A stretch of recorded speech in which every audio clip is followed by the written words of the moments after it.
सभी दोस्तों को नमस्कार। मैं हूं अजीत जोगी। कैसे हैं आप सभी? उम्मीद करता हूं आप सभी स्वस्थ होंगे, अच्छे होंगे। भगवान से प्रार्थना करूंगा कि आप सभी स्वस्थ और अच्छे हों। काफ़ी दिनों बाद आज मैंने देखा है कि मेरे जो किसान भाई हैं उन लोगों का बहुत बुरा हाल हो रहा है, जिन्होंने इतनी मेहनत की, अपना खून पसीना एक कर दिया और प्याज के समय प्याज लगाई और आज उन्हीं किसानों की प्याज रोड पे पड़ी है। तो सोचो आज कितना बुरा हाल होगा।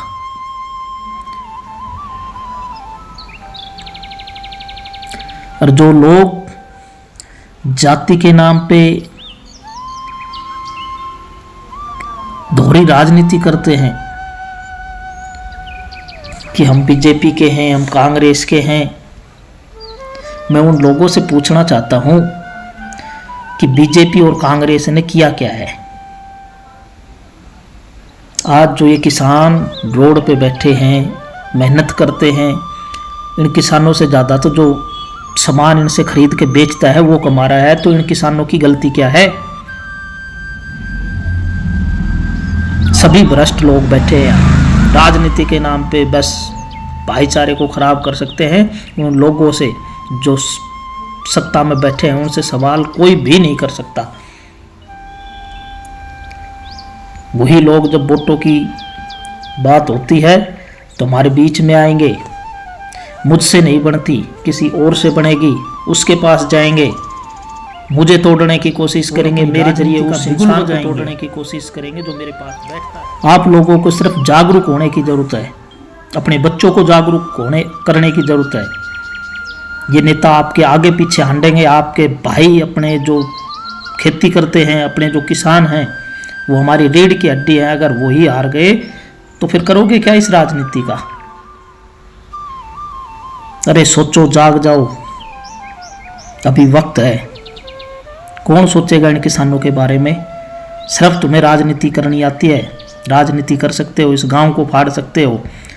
सत्ता तुम्हारे, जो तुम कहते हो ना बार बार हमारा जात का है, हमारा भाई है, एक बार उससे पूछो, उसको बोलो, वो आपको बताए कि किसानों की गलती क्या है। कौन सोचेगा इनके बारे में? तुम्हारा फर्ज बनता है, तुम्हारा दायित्व बनता है कि कोई कांग्रेस का हो, चाहे बीजेपी का हो, एक आवाज बनाओ। सिर्फ पार्टीबाजी करना। अरे समाज के लिए सोचो यार। जब तुम समाज के लिए सोचोगे तो अपना जो पीढ़ी है वो आगे बढ़ेगी, वरना कैसे आगे बढ़ोगे बताओ ना। एक ने गलती कर दी, बस उसने गलती कर दी तो मैं तो करूँगा ही। सिर्फ यही चलता रहेगा तुम्हारे अंदर, और कुछ नहीं चल सकता। इन बच्चों को जो ये हमारी नई पौध है ना, इनको क्या शिक्षा दे के जाओगे तुम? आज हम लड़ रहे हैं, कल हमारे बच्चे लड़ेंगे। बस यही चलता रहेगा और कुछ नहीं करना। किसी पार्टी के गुलाम नहीं है। सरकार जो काम करेगा वो टिकेगा, काम नहीं करेगा उसको बदल दिया जाएगा। उसको बदलने वाले हम होंगे, हमारी ये जो नई जनरेशन है ये होगी। काम करोगे तो रहोगे, चाहे बीजेपी का हो चाहे कांग्रेस का हो, चाहे सरपंच हो चाहे पंच हो। पंच का दायित्व क्या बनता है? हमारे गांव में क्या हो रहा है वो सरपंच के सामने अपनी बात रखे। आज तक कोई पंच ने तरीके से बात रखी है? नहीं रखी। नया सरपंच आएगा, वो क्या करेगा? वो भी तो सिर्फ यही कर सकता है, जो काम करवाना है वो करेगा। इससे बढ़िया जो सत्ता में बैठा है उसको ही किमी करो ना, उसके बारे में ही सोचो ना, ताकि वो अगली बार उसको नॉलेज हो जाती है। हमारी एक गलती और 5 साल 10 साल 15 साल हमें पीछे धकेल देती है। प्रेजेंट में जो कोई भी सरपंच होता है, एक मौके से कभी भी कुछ बदल नहीं सकता। उसको दूसरा मौका जरूर दो, ताकि 5 साल उसको सीखने में लगती है और 5 साल वो अपने समाज को सुधारने में लगाएगा। कौन देगा वो मौका? नहीं, हम खड़े होंगे इलेक्शन में।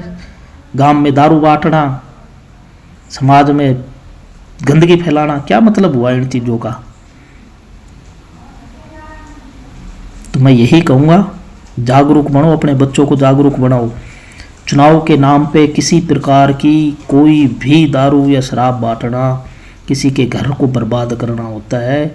सभी भाइयों से मैं निवेदन करूँगा, इलेक्शन लड़ो, अपने आप को मजबूत बनाने के लिए आप इलेक्शन लड़ो, कि गरीबों के हित के लिए आप सोच सको तो इलेक्शन लड़ो। जो जुल्म सह रहा है उनकी आवाज़ बन सकते हो तो आप इलेक्शन लड़ो। इसका मतलब ये नहीं है कि आप इलेक्शन के नाम पे दारू बांट रहे हो। जिस किसी का एक टाइम की कोई रोटी नहीं बनती और उसका आदमी, उस घर का आदमी जो मुखिया है वो दारू पी रहा है, उसके पास दारू के लिए जो ये पॉलिटिशियन है ना, उसको दारू के नाम पे पैसे दे रहे हैं, लेकिन उस घर में जो रोटी बनेगी, उस चून, उस आटे का पैसा ये लोग नहीं दे सकते। ये सिर्फ तुम्हें दारू पिला सकते हैं। अगर आप, ये आपके हाथ में है, कोई और नहीं सोचेगा इसके बारे में। आप घर के मुखिया हो, आप सोचोगे आप अपने परिवार, अपने बच्चे को क्या संगत दे रहे हो। आज आप दारू पी रहे हो, कल आपके बच्चे भी दारू पिएंगे, वो बदलेंगे नहीं। कौन सोचेगा उनके बारे में? हम ही सोचेंगे। हमारा दायित्व बनता है कि अगर हम सही हैं तो हमारे बच्चे अपने आप सही होंगे।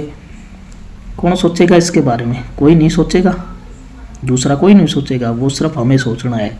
अपने बच्चों को, अपने समाज को जागरूक करना आपका दायित्व बनता है, और इस दायित्व को जो आदमी मजबूती के साथ निभाएगा ना, उसका कोई बाड़ बाका नहीं कर सकता। कौन सोचेगा रे? कोई नहीं सोचेगा। दूसरा सिर्फ आपको गलत रास्ते पे ले जा सकता है, आपका साथ नहीं निभा सकता। आप कामयाब हो, आप ऊपर जा रहे हो, मैं गारंटी लेता हूँ आपके बच्चे को बिगाड़ दिया जाएगा, इसी संगत में डाल दिया जाएगा कि एक दिन वो मुजरिम बन जाएगा। यही तो हो रहा है। हो क्या रहा है अपने देश में? यही हो रहा है कि अगर आप जरा सा ऊपर उठे, देखा कि आपका बच्चा है, आपके बच्चे को बिगाड़ दिया जाएगा, आप खुद नीचे आ जाओगे।